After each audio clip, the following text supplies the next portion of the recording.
Sir தலைவர் 171 எல்லாரும் எதிர்பார்த்துட்டு இருந்த அந்த ஒரு நாள் வந்தாச்சு. அவங்களுடைய அந்த டைட்டிலும் ரிவீல் பண்ணிட்டாங்க, கூடவே அந்த டீசர் ரிவீல் பண்ணிட்டாங்க. கண்டிப்பாக பார்த்துருப்பீங்க. எப்படி சார் இருக்குது உங்களோட ரிவ்யூ என்ன? இல்லை, வழக்கமாக லோகேஷ் கனகராஜுடைய படங்கள், அவருடைய முன்னோட்டம் அதெல்லாம் எவ்வளோ சுவாரஸ்யமாக இருக்குமோ அவ்வளோ சுவாரஸ்யமாக இருக்குது. அதில் ஒன்றும் எந்த டவுட்டுமே கிடையாது. ரஜினி ரசிகர்கள்லாம் பயங்கரமாக கொண்டாடிட்டு இருக்காங்க. இன்னொன்று எப்போவுமே காம்பினேஷன் தானே. இப்போ இதுவே ரஜினி வந்து வேற ஒரு இயக்குனரோட சேரும் பொழுது இந்த அளவுக்கு ஒரு பரபரப்பு வருமானா தெரியாது. இன்றைக்கி லோகேஷ் கனகராஜுக்கு பின்னால் இந்த 2K கிட்ஸ் வந்து பெரிய எதிர்பார்ப்போடு ஓடிக்கிட்டு இருக்காங்க. இந்த சூழலில் அவர் காட்டுகிற அந்த டார்க் சைடு உலகம் இருக்குல்ல, அது வந்து இவங்களால் ரொம்ப ரசிக்கப்படுது. அதை வந்து கொஞ்சம் கூட ஏமாற்றாமல் அதே டார்க் சைடோட ஒரு ப்ரோமோ ஒன்று பண்ணியிருக்கிறாரு. ரஜினி வந்து அப்படி திரும்பினா ஒரு 10 பேர் விழுவான், இப்படி திரும்பினா ஒரு 10 பேர் விழுவான். இந்த படத்துலேயும் அப்படி ஒரு 10 பேரை அடித்து தள்ளுறாரு.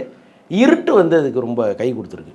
இப்போ பொதுவாக வந்து இதையே பகலில் ஒரு காட்சியாக வச்சுருந்தீங்கன்னா அதில் நிறைய குற்றங்குறைகள்லாம் கண்டுபிடிச்சி என்ன ரஜினி வந்து தளர்ந்துட்டார் அப்படி இப்படிலாம் பயங்கரமாக பேசுவாங்க. பட் இதில் வந்து அது மாதிரி எந்த இதுவுமே இல்லை. நீங்கள் ஆரம்பத்துலேருந்து பார்த்தீங்கன்னா அந்த ப்ரோமோவில் பிளாக் அண்ட் ஒயிட்லேயே கொடுத்துட்ருக்காரு. அந்த ஸ்டில் எல்லாமே பிளாக் அண்ட் ஒயிட்டில் இருக்குது.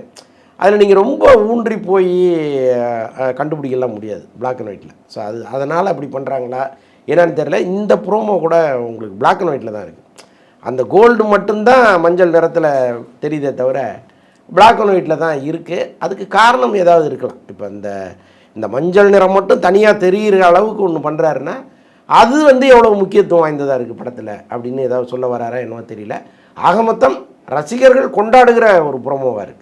லோகேஷ் கனகராஜ் அவருடைய அந்த ஃபில்மோகிராஃபின்னு எடுத்து பார்த்தாலே அவர் படத்தில் எது இருக்கோ இல்லையோ போதை சம்மந்தப்பட்ட பொருட்கள் அதை வந்து வெளிக்காட்டுற விதமாக கண்டிப்பாக அந்த கண்டென்ட்டில் இருக்கும். ஆனால் இந்த படத்தில் அது சுத்தமாக இல்லாமல் டோட்டலாக வேற ஒரு ஜேர்னலில் கோல்டு ஸ்மக்லிங்கு, கோல்டு கடத்தல் இதை பற்றின இதுதான் நம்ம வந்து பார்க்குறோம். இந்த ஒரு விஷயத்தை எப்படி சார் பார்க்குறீங்க? இல்லை, முதல்ல ஒரு போதையிலேருந்து வெளியில் வந்ததுக்கு அவருக்கு நம்ம ஒரு நன்றியை சொல்லணும். ஏன்னா இப்போ பொதுவாக நான்வெஜ் கடையை தாண்டி போகும்பொழுது அந்த நறுமணம் வந்து நம்மளை இழுக்கும் உள்ள.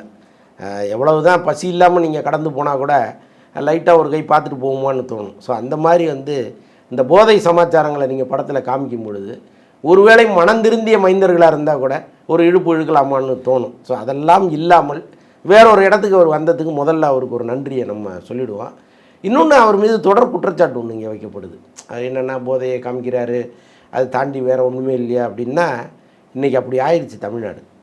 தமிழ்நாடு மட்டும் இல்லை, இந்தியா முழுக்க பல்வேறு மாநிலங்களில் கஞ்சா அப்படின்லாம் சர்வசாதாரணமாக நடமாற ஆரம்பிச்சிருச்சு. இப்போ நேற்று பார்த்திங்கன்னா ஒரு பஸ் கண்டக்டரை போட்டு அடிக்கிறானோ, ஒரு 6 பசங்க அடிக்கிறானுங்க. 6 பேருமே கஞ்சா பயன்படுத்தியிருக்கான். அவனுங்களை பிடிச்சி விசாரணையில் கேட்டால் எல்லாம் கஞ்சா அடிச்சிருக்கான். இப்போ பிடிச்சிங்களே 6 பேரை, கஞ்சா ஒருத்தன் விற்றுருப்பான்ல, அவன் எங்கே போனான்? ஸோ அதெல்லாம் இருக்குது. ஸோ அந்தளவுக்கு பரவலாக வந்து அது ரொம்ப உள்ளீடாக வந்துருச்சு. முன்னெல்லாம் வந்து நகர்ப்புறங்களில் ரொம்ப மேல்தட்டு வர்க்கத்தில் மட்டுமே அது கிடச்சிக்கிட்டு இருந்துச்சு. ஒரு பெரிய பணக்காரனாக இருப்பான், அவனுக்கு எங்கேருந்தோ சப்ளை ஆகும், அவன் அடிப்பான், அவன் குடும்பத்தில் அது பெரிய பிரச்சனையாகும். அதெல்லாம் நம்ம கேள்விப்பட்டிருக்கோம். ஆனால் இன்றைக்கி பக்கத்து வீட்டுக்காரன், எதிர் வீட்டுக்காரன், கொஞ்சம் போனால் நம்ம வீட்டுக்கு வந்துடும் போல இருக்குது. ஸோ அந்த அளவுக்கு ரொம்ப சூழ்நிலை இலகுவாகி போச்சு கஞ்சா அப்படின்லாம். ஸோ இந்த சூழலில் அவர் அப்படி ஒரு படம் எடுப்பதுங்கிறது வந்து நம்ம அவரை குறை சொல்ல முடியாது, வந்துருச்சு. ஆனால் அது தவறுன்னு சொல்கிற இடத்துல நின்று நீங்கள் படம் எடுக்கணும். அது சரிங்கிற இடத்துல நீங்கள் நின்றக்கூடாது. இவர் அந்த தவறு சரி ஏரியாவுக்கே போகிறதில்ல.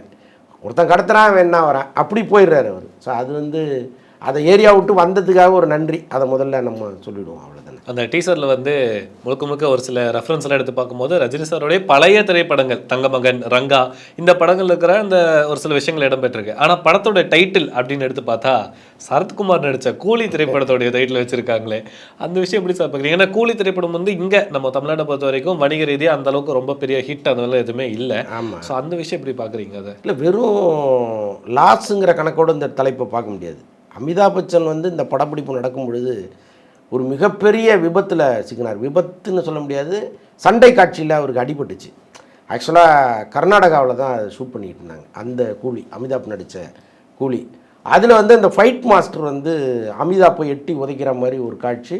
அவர் போய் ஒரு சேரில் போய் அடித்து விழணும். இப்போ என்ன பண்ணிட்டார் அந்த ஃபைட் மாஸ்டர் வந்து கொஞ்சம் ஃபோர்ஸாகவே அமிதாப்பை கையாண்டார். அமிதாப் போய் அடித்து விழுந்த இடம் வந்து ஒரு சேரு. அந்த சேரில் எங்கேயோ ஒரு இடம் கூறாக இருந்துருக்கு. அது கரெக்டாக ஒரு விழாவில் குத்தி ஒரு பயங்கரமான எலும்பில் அடிபட்டு ஒரு மயக்க நிலைக்கு போயிட்டார். மொத்த இண்டஸ்ட்ரியுமே தடுமாறிடுச்சு. இன்றைக்கி மாதிரி அன்னைக்கு வந்து பெருசாக ஏர் ஆம்புலன்ஸ் அந்த மாதிரிலாம் ஒன்றுமே கிடையாது. பெருசாக அந்த ஆஸ்பத்திரி வசதிகள்லாம் இருந்தால் கூட உடனடியாக அவரை டெல்லி கொண்டு போகணும் அல்லது மும்பை கொண்டு போகணுமோ ஏதோ பிளான் பண்ணாங்க.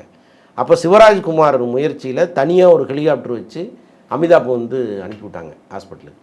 பம்பாய் தான் போனாருன்னு நினைக்கிறேன். அப்போது அங்கே போய் அவருக்கு கிட்டத்தட்ட 1 மாதம் சிகிச்சை எடுத்து தான் அவர் மீண்டும் படப்பிடிப்புக்கு வந்தார். அது வந்து மிகப்பெரிய ஹிட் ஆச்சு அந்த படம். ஸோ அதனால் இந்த தலைப்புக்கான சென்டிமெண்ட்டுன்னு கொஞ்சம் இங்கே இருக்குது. இப்போ இந்த கூலிங்கிற தலைப்பை இவங்க எடுத்ததுனால கொஞ்சம் கவனமாக அந்த படப்பிடிப்பெல்லாம் இவங்க பண்ணணுங்கிறது ஒரு பக்கம். இன்னொன்று, ஏற்கனவே தமிழில் ஒரு தோல்வி படம் வந்திருக்கு. அந்த மாதிரி ஒரு படத்தை நம்ம கொடுத்துடக்கூடாதுங்கிற ஒரு முனைப்போடு லோகேஷ் கனகராஜ் செயல்படணும். இன்னொன்று, ஒரு விக்ரம் சென்டிமெண்ட் ஒன்று இருக்குது ஏற்கனவே. ஏன்னா பழைய விக்ரம் வந்து பெருசாக போகலை, ஆனால் அதே விக்ரம் வந்து தாறுமாறான ஹிட் ஆச்சு. ஸோ அந்த சென்டிமெண்ட்டும் ஒர்க் அவுட் ஆகுதான்னு தெரியல. என்னென்னா, ஏன்டா சென்டிமெண்ட்டை பற்றி பேசிகிட்டு இருக்கேன்னு இவங்கெல்லாம் கேட்கலாம். ஏன்னா தேவையில்லாத ஒரு மூடத்தனத்தை ஏன் மக்கள் மத்தியில் விதைக்கணுங்கிற கேள்வி அவங்களுக்கு வரும். நான் என்ன சொல்ல வர்றேன் அப்படின்னா, சினிமாங்கிறதே மூடத்தனத்தின் முட்டு சந்து தான். அது நீங்கள் எங்கே போய் நீங்கள் பார்த்தீங்கன்னாலும் இந்த மாதிரி சென்டிமெண்ட் இருக்கும். இப்போ ஒரு படம் பெரிய ஹிட் ஆகுதுன்னு வச்சிங்களேன், அந்த டைரக்டருக்கு எங்கே வச்சு நம்ம அட்வான்ஸ் கொடுத்தோம்னு ப்ரொடியூசர் நினைப்பார். எங்கேயாவது ஒரு போகிற வழியில் காரை நிறுத்தியிருந்தாங்க பிடிங்கன்னு எங்கேயாவது கொடுத்துருப்பாங்க. அந்த டைரக்டர் அந்த படம் பெரிய ஹிட் ஆகி ஒரு பெரிய இடத்துக்கு வந்திருந்தால் கூட, சார் நம்ம வந்து அங்கே வச்சு கொடுத்தோம்ல சார், அங்கே வந்துருங்க சார்ன்னு சொல்லிவிட்டு அங்கே நிற்க வச்சு அதே மாதிரி அட்வான்ஸ் கொடுக்குற வழக்கமெல்லாம் இங்கே இருக்குது. ஸோ அதுக்கு சொல்ல வரேன். ஸோ அப்படி சென்டிமெண்ட்டில் திளைத்த இந்த இண்டஸ்ட்ரிங்கிறதுனால இந்த கூலிக்கான சென்டிமெண்ட்டுங்கிறது நிறையா இருக்குது. வெற்றியாகவும் இருக்குது, தோல்வியாகவும் இருக்குது. இது என்னவாக போகுதுங்கிறது போக போக தான் தெரியும். அந்த சென்டிமெண்ட் நட்பு ரீதியாகவும் இருக்குது சார். ஏன்னா விக்ரம் படத்தை எடுத்ததும் லோகேஷ் கனகராஜ் தான். அதில் வந்து அந்த டைட்டில் டீசரில் வந்து எண்டு முடிக்கும் போது ஆரம்பிக்கலாமான்னு கமல் கேட்குறாரு. இதில் வந்து கூலியில் முடிக்கும் போது தலைவர் வந்து முடிச்சிடலாம் அப்படிங்கிறாரு. ஸோ அதுவே அங்கே ஒரு சென்டிமெண்ட்டாகவே லாக் ஆகுது சார். இல்லை, அதுதான் இப்போ இந்த முடிச்சிடலாம், முடிஞ்சு போச்சு அப்படிங்கிற வார்த்தைகள்லாம் இருக்குல்ல, சினிமாவில் கவனமாக பார்க்கப்படும். நான் ஏதோ வந்து சொல்கிறதுக்காகலாம் சொல்லலை. இங்கே சினிமாவில் அது வந்து ரொம்ப பார்ப்பாங்க. என்ன இப்படி ஒரு வார்த்தையா அப்படின்லாம் சொல்லுவாங்க. அதையெல்லாம் உடைச்ச ஒரு விஜய் ஆண்டனி. நீங்கள் அவர் பிச்சைக்காரன்னு ஒரு டைட்டில் வைப்பார். எப்படா இப்படி ஒரு டைட்டில் வைக்க துணிச்சல் வருதுங்கிற அளவுக்கு டிஸ்ட்ரிபியூட்டர்லாம் ரொம்ப பயப்படுவாங்க.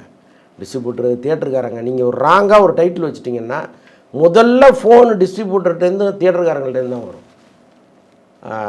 என்ன இப்படி ஒரு டைட்டில் வச்சுட்டிங்க நீங்கள் அப்படின்னு சொல்லிட்டு வரும். நான் ஒரு படம் ஒன்று எடுத்தேன். அதில் வந்து ஒரு தென்னை மரம் மட்டும் வரும். அந்த டைட்டிலில் ஒரு டிசைன், ஒரு தென்னை மரம் மட்டும் போட்டிருப்பாங்க. ஒரு டிஸ்ட்ரிபியூட்டர் ஃபோன் பண்ணி, சார் என்ன சார் ஒத்த தென்னை மரம் போட்டிருக்கீங்க, அது வந்து அது மாதிரி போடக்கூடாது சார், அது ஒரு மாதிரி ராங் சென்டிமெண்ட்டு, நீங்கள் 2 தென்னை மரம் போடுங்க அப்படின்னு அப்புறம் தலைப்பில் இன்னொரு தென்னை மரத்தை போட்டோம். சாதாரண ஒரு படம் தான். பட் இருந்தாலும் எங்கேருந்தோ ஒருத்தர் வந்து இந்த ஒரு தென்னை மரம் 2 தென்னை மரம் கணக்கெல்லாம் வச்சுருப்பாங்க.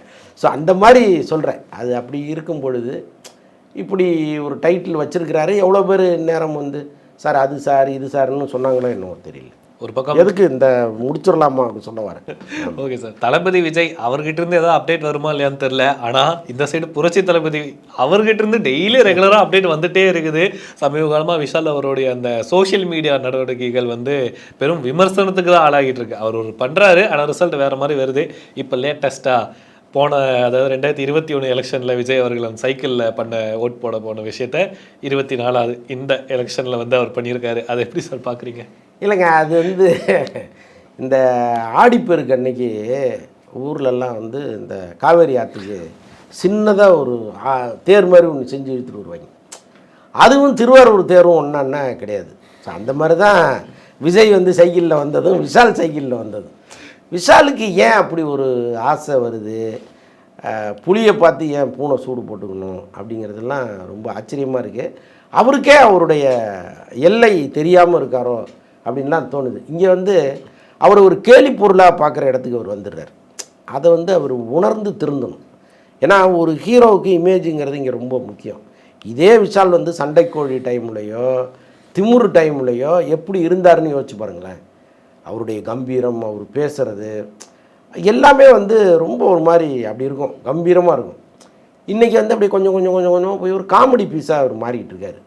அதுக்கு என்ன காரணம் அப்படின்னா, விஜய் வளர்ந்துட்டார், விஜய் வந்துட்டார், விஜய் அவ்வளோ பெரிய இடத்துல இருக்கார், ஏன் நம்மளால் முடியாது? தன்னம்பிக்கை சரிதான். நீங்கள் வந்து அதற்கான கோல் வந்து இன்னைக்கு உடனே கிடைச்சிருமா என்ன? அதுவும் அதை அப்படியே காப்பி பண்ணி பண்றாரு. அதுதான் அந்த காப்பி தான் இங்கே வந்து நமக்கு கண்ணை உறுத்துதே தவிர, இவர் தனிப்பட்ட ஒரு முயற்சி, தனிப்பட்ட ஸ்டைலு அதெல்லாம் பண்ணாருன்னா அது ஒன்றும் தப்பு கிடையாது. ஒரு தனிப்பட்ட ஒரு விஷயத்தை இங்கே உருவாக்குனாருன்னா நமக்கே அடடா நல்லா இருக்கே அப்படின்னு தோணும். அதை வந்து ஒரு பல இடங்களில் இழக்கிறாரு. அது யாரும் கூட இருக்கிறவங்க சொல்ல மாட்டேங்கிறாங்களா, அல்லது சொன்னால் அவர் கேட்க மாட்டாரா, அது புரியல. அது நீங்கள் ரீ ரிலீஸ் வரைக்கும் வந்து நிற்குது சார். இவர் வந்து கில்லி ரீ ரிலீஸ் வந்தால் இவங்க வந்து இரும்பு திரை ரீ ரிலீஸ் பண்ணியிருக்காங்க. ஆனால் அது பெரும்பாலும் யாருக்குமே தெரியல. பட் அது இரும்பு திரை நல்ல படம். நல்ல படம் தான் சார். நல்ல படம். இவருடைய படங்களே நிறைய சண்டைக்கோழி ரிலீஸ் பண்ணலாம், திமுரு ரிலீஸ் பண்ணலாம், நல்ல பிரமாதமான படங்கள்லாம் அவர் பண்ணியிருக்கிறார். நம்ம வந்து விஷாலை ஒரே அடியாக வந்து அண்டர் எஸ்டிமேட்லாம் பண்ண முடியாது. நல்ல படங்களை இங்கே கொடுத்தவர் தான் அவர். அதில் ஒன்றும் தப்பு இல்லையே. இப்போ இன்றைக்கி நிறைய படங்களை ரீரிலீஸ் பண்ணிக்கிட்டே இருக்காங்க. எனக்கு என்ன வருத்தம்னா, இப்போ புது புது படங்கள் நிறையா வருது, எல்லாருமே பணத்தை போட்டு தான் எடுக்கிறாங்க. இப்போ நீங்கள் ரீரிலீஸ் கலாச்சாரம் இங்கே வந்துருச்சு, அதுதான் ஓடுது. இப்போ கில்லிக்கெல்லாம் ஒரு மிகப்பெரிய கலெக்ஷன் வந்துகிட்டு இருக்கு. இப்போ அதுதான் ஓடுது அப்படின்னா தியேட்டருக்காரர்களுடைய சாய்ஸ் அதுவாக தான் இருக்கும். இப்போ முன்னையாவது இந்த படத்தை எங்கேயாவது ஒரு இடத்துல ஒரு 20-30 சென்டரில் ரிலீஸ் பண்ணிட்டு இருந்தாங்க. இப்போ அதுக்கும் வாய்ப்பு இல்லாமல் மண்ணை தூக்கி அது மேலே போடுற மாதிரி ஒரு சூழ்நிலை வந்துட்டு இருக்கு. ரொம்ப ஆபத்தானது. இந்த கில்லி ரீ ரிலீஸ் அப்படின்னு சொல்லும்போது தான் பட்டையை கிளப்பிட்டு இருக்க எல்லா தேட்டர்லையுமே அதோட ப்ரொடியூசர் ஏஎம் ரத்னம் சார் அவருடைய அந்த கஷ்டத்துலேருந்து வெளியே வந்துட்டாரா சார் இது மூலமாக? ஆமாங்க. ஆக்சுவலாக வந்து இதில் அவருக்கு இன்னொரு ப்ளஸ் இது, விஜய்கிட்ட தொடர்ந்து டேட்டு கேட்டுகிட்டே இருந்தார். விஜய் தர்றன்னு சொல்லிட்டு இருந்தார். அவர் நம்ம படம் பண்ணலாம் அப்படின்னு சொல்லிகிட்டே இருந்தார். கடைசி வரைக்கும் அவருக்கு டேட்டு கொடுக்கவே இல்லை. இதில் வந்து அவர் ரொம்ப அப்செட் ஆகி வெளியில் பேட்டிகளே கொடுக்க ஆரம்பிச்சிட்டார். விஜய் சார் வந்து டேட்டு தரேன்னு சொன்னார், நான் ரொம்ப நாளாக வெயிட் பண்ணிகிட்டு இருக்கேன், அவர் கண்டுக்க மாட்டேங்கிறாரு அப்படின்லாம் வெளியில் பத்திரிகையாளர்கள்லாம் அப்படி பேச ஆரம்பிச்சிட்டாரு. அந்த நேரத்தில் தான் அஜித் வந்து வராரு உள்ள. இவர் விஜயை நம்பிட்டு இருக்கும் பொழுது அஜித் ஏஎம் ரத்னத்தை கூப்பிட்டு நான் படம் பண்ணி தரேன் உங்களுக்கு அப்படின்னு பயங்கர ஷாக் ஆகுறாரு ஏஎம் ரத்னா. ஏன்னா அது ஒரு இன்பு அதிர்ச்சி. ஒரு பக்கம் விஜய்க்காக காத்துட்டு இருக்கும்போது அவருக்கு சமமான ஒரு ஹீரோ தானாக கூப்பிட்டு டேட்டு கொடுக்குறதுங்கிறது வந்து ஒரு இன்பு அதிர்ச்சி தானே. அப்புறம் அதுக்கப்புறம் அவர் அந்த பக்கம் போயிட்டார். விஜய் இவரை கைவிட்டார். ஏன்னா நீங்கள் அஜித் பக்கம் போயிட்டீங்க, நான் எதுக்கு உங்களுக்கு டேட்டு கொடுக்கணுன்ட்டு அப்படி ஒரு எரிச்சலில் அப்படியே அவரை விட்டார். ஏன் வந்து விஜய்கிட்ட அவர் டேட்டு கேட்டாருங்கிறத தாண்டி விஜய் டேட்டு கொடுத்துருந்தா ஒரு பெரிய தொகை சம்பாரிச்சிருப்பார்ல ஏஎம் ரத்னம். இன்றைக்கி அது நடந்துருச்சு. விஜய் டேட்டு கொடுக்காமலே அது நடந்துருச்சு. அது வந்து ஒரு ஜாக்பாட்டு தான். ஏஎம் ரத்னத்தை பொறுத்தளவுக்கு இந்த படம் ஹிட் ஆகும்னு நினச்சிருப்பார். ஆனால் இவ்வளோ பெரிய ஹிட் ஆகும்னு அவர் நினச்சே பார்த்துருக்க மாட்டார். கிட்டத்தட்ட ஒரு 600 சென்டருக்கு மேலே ரிலீஸ் பண்ணியிருக்காங்க. பல இடங்களில் வந்து தியேட்டருக்காரர்களோட இந்த ஷேரிங் பிரச்சனை அவருக்கு இருந்துச்சு. அப்புறம் வந்து ஒரு கணிசமான தொகை வரணுங்கிற மாதிரி அவர் பேசி இன்றைக்கி ஒரு பெரும் தொகை அவரை நோக்கி வந்துக்கிட்டு இருக்கு. அவர் பையனை வச்சு ஒரு படம் ஒன்று பண்ணிகிட்ருக்காரு. அதுக்கு ஒரு பெருசாக ஃபினான்ஷியலாக அவரால் ரன் பண்ண முடியாமல் இருந்தார். இப்போ இந்த படம் வந்து அதை கை கொடுக்கும். ஸோ அதனால் மீண்டு எழுந்து வந்துட்டார். விஜயால் மீண்டு எழுந்தார் ஏஎம் ரத்னம்னு கூட நம்ம சொல்லிக்கலாம். ஒரு பக்கம் இந்த ப்ரொடியூசர் அவர் சந்தோஷமாக போயிட்டு இருக்கும்போது இன்னொரு பக்கம் நடிகர் சங்கத்துக்கு ஒரு சந்தோஷமான ஒரு விஷயம் என்னென்னா, நடிகர் சங்கத்தை அந்த கட்டட பணிகள் வந்து ஒரு வழியாக ஸ்டார்ட் பண்ணிட்டாங்க அப்படின்னு சொல்கிறாங்களே, அது எந்த அளவுக்கு உண்மை? அண்ட் இன்ன வரைக்கும் அவங்களுக்கு இருந்த அந்த பிரச்சனை வந்து அமௌண்ட் கரெக்டாக இல்லை, அதுதான் ஒரு பிரச்சனை சொல்லிட்டு இருந்தாங்க. வர வேண்டிய அமௌண்ட்லாம் வந்துருச்சா சார்? வர வேண்டிய அமௌண்ட்டெல்லாம் வரலைங்க. ஆக்சுவலாக இவங்களுடைய பிளான் என்னென்னா, இப்போ பேங்க்கில் போய் வந்து லோன் கேட்டாங்க. இப்போ நாங்கள் மிச்ச கட்டடத்தை கட்டுவதற்கு ஒரு 20 கோடியோ 22 கோடியோ அவங்க லோன் போய் கேட்குறாங்க. அப்போ லோன் கொடுக்குற ஆஃபீஸர் என்ன கேட்குறாருன்னா, நான் லோன் கொடுத்த நாள்லேருந்து நீங்கள் வந்து திரும்பி தவணை கட்டணும், வட்டி போட்டுருவோம் லோன் கொடுத்த நாள்லேருந்து. இப்போ எவரி வந்து தவணைக்கு நீங்கள் என்ன சோர்ஸ் வச்சுருக்கீங்க சொல்லுங்கன்றார். மாதம் மாதம் இவங்க பணம் கட்டணும்ல, திருப்பி தவணை கட்டணும்ல, எங்கேருந்து கட்டுவீங்க அதை சொல்லுங்கள் அப்படின்னொன்னே இப்போ இவங்களுக்கு சொல்வதற்கு பதில் இல்லை. ஏன்னா கட்டடம் முழுமையான பிறகு தான் அதை நீங்கள் வாடகைக்கு விடலாம், அல்லது லீஸுக்கு விடலாம், அல்லது அங்கே ஒரு நிகழ்ச்சி நடத்தலாம், வருமானம் வரும், அதை நாங்கள் கொண்டு வந்து கட்டுறோம்னு சொல்லலாம். ஆனால் கட்டடம் வந்து இப்போ தான் மீண்டும் ஆரம்பிச்சிருக்காங்க. இது முடிவடைய இன்னும் 1 வருஷம் ஆகும். ஏன்னா உள்ள இன்டீரியர் ஒர்க் இருக்குது, பல விஷயங்கள் இருக்குது. அப்போ அந்த 1 வருஷமும் நீங்கள் எங்கேருந்து கட்டுவீங்க? அப்போ இவங்க என்ன பண்ணுறாங்க, ஒரு 40 பேரோ 30 பேரோ இவங்க பிளான் பண்ணுறாங்க இண்டஸ்ட்ரியில். இவங்கள்ட்ட தலா 1 கோடி ரூபா வாங்குறது கடனாக வாங்கி இந்த பணத்தை கொண்டு போய் அப்படியே பேங்கில் டெபாசிட் பண்ணி அந்த வட்டியை வந்து தவணையாக கட்டுறது. இதுலேருந்து வருமானம் வர ஆரம்பித்த பிறகு இந்த அவங்க போட்ட 30 கோடி இருக்குல்ல, அதை அப்படியே தூக்கி யாரெல்லாம் கொடுத்தாங்களோ அவங்களுக்கு வந்து திரும்ப கொடுத்துட்றது. அப்படி ஒரு பிளானை இவங்க பண்ணாங்க. அப்போ இவங்க வந்து பெரிய நடிகர்கள்ட்ட முதல்ல கோரிக்கை வைக்கிறாங்க, இங்கே 1 கோடி கொடுங்க 1 கோடி கொடுங்க. இப்போ முதல்ல ஹானர் பண்ணவர் கமல், அப்புறம் விஜய், அப்புறம் வந்து உதயநிதி, சூர்யா, கார்த்தி, இது வரைக்கும் தான் இப்போ கொடுத்துருக்குறாங்க. சார் இப்போ ரஜினி சார், அஜித், தனுஷ், சிம்பு இவங்கெல்லாம் கொடுப்பாங்களா சார்? தனுஷ் சிம்புலாம் தரேன்னு சொல்லியிருக்காங்களாம். பட் அவங்க எப்போ தருவாங்கன்னு தெரியாது. ரஜினி வந்து பதிலே சொல்லன்னு சொல்லிட்டாங்க. அவர் வந்து பொதுவாக பண விஷயத்தில் ரொம்ப கரார் பேர் வழி. அவர் பெருசாக கையிலேருந்து எடுத்துலாம் கொடுத்துட மாட்டார். வேணா ஒன்று சொல்லுவார், உங்களுக்கு ஏதாவது கலை நிகழ்ச்சி அல்லது படம் கூட ஏதாவது நடித்து கொடுக்குறதுன்னா நான் நடித்து தரேன், பட் பணமாக கேட்காதீங்கிறாங்க மாதிரி ஏதாவது சொல்லியிருப்பார். ஏன்னா கொடுக்குறவர்னா இந்நேரம் கொடுத்துருக்கலாம்ல. கமல் கொடுத்த பிறகு ரஜினி கொடுக்கலங்கிற ஒரு கேள்வி வரும் இல்லையா? அஜித் வாய்வத்தவர்கள் அஜித்தை இவங்க ரீச் பண்ண முடியுமான்னு நமக்கு தெரியல. ஏன்னா அவர் வந்து கடல் கடந்து வாழறவர். அவரை வந்து திரையுலகத்தை சார்ந்தவர்களும் ரீச் பண்ண முடியாது. அது அப்படி இருக்கிற பட்சத்தில் இவங்க எங்கேருந்து அவர்கிட்ட 1 கோடி வாங்க போகிறாங்கன்னு தெரில. ஸோ இப்படி இருக்குது சூழ்நிலை. இதில் வந்து இப்போ கைக்கு வந்த முதல்ல 4 கோடி 5 கோடியை வச்சு வேலைகளை ஸ்டார்ட் பண்ணணும்னு ஆரம்பிச்சிட்டாங்க. ரொம்ப நாளைக்கு முன்னாடி சிம்பு அவர்களுக்கு வந்து ரெட் கார்டு கொடுத்து ஒரு தடை ஒன்று விதிச்சிருந்தாங்க. அதுக்கப்புறம் அது என்ன ஆச்சு, என்ன ஏது ஒரு நியூஸுமே வரல. என்ன சார் ஆச்சு? அந்த ரெட் கார்டை மீண்டும் இப்போ ரினியூவல் பண்ணியிருக்காங்க. அதுதான் அதில் நடந்த விஷயம். இப்போ தயாரிப்பாளர் சங்கம் வந்து பெப்சிக்கு ஒரு தகவல் சொல்லியிருக்காங்க. இது மாதிரி சிம்பு படம் தக் லைஃப் போயிட்டுருக்கு, இந்த படத்திற்கு நீங்கள் ஒத்துழைப்பு கொடுக்காதீங்க அப்படின்னு சொல்லியிருக்காங்க. ஆக்சுவலாக மணிரத்னம் படம் அது. மணிரத்னம் வந்து கொரோனா டைமில் பெப்சி தொழிலாளர்களுக்கு நிறைய பண்ணியிருக்காரு. கோடிக்கணக்கில் அவங்களுக்கு உதவி பண்ணியிருக்காரு. கிட்டத்தட்ட அந்த கொரோனா ஸ்டார்ட் ஆகி முடிகிற வரைக்கும் மாதம் நீங்கள் வந்து மளிகை பொருட்களை கிட்டத்தட்ட ஒரு 20-22 பேருக்கு மணிரத்னம் கொடுத்துக்கிட்டு இருந்தார் மாதம். அது மிகப்பெரிய தொகை. அப்போ எவ்வித பிரதிபலனும் இல்லாமல் ஒரு பெரிய மனுஷன் இவ்வளோ கொடுக்குறாரு நமக்கு. இன்றைக்கி அவருடைய படத்தையே நம்ம போய் நிறுத்துறதுன்னா அது எப்படின்னு தார்மீகமாக யோசிக்கிறாங்க பெப்சியில். இது வந்து சிம்புக்கு ஒரு சாதகமாக அமைஞ்சால் கூட ராஜ்கமல் நிறுவனமும் மணிரத்னம் கூப்பிட்டு சிம்புகிட்ட இந்த மாதிரி ஒரு பிரச்சனை வந்திருக்கு பெப்சிலேருந்து, நீங்கள் என்ன பண்ண போகிறீங்க அப்படிங்கும்போது நான் வந்து என் கடனை நானே அடைச்சிட்றேன் அப்படின்னு அவர் சொல்லியிருக்கிறாரு.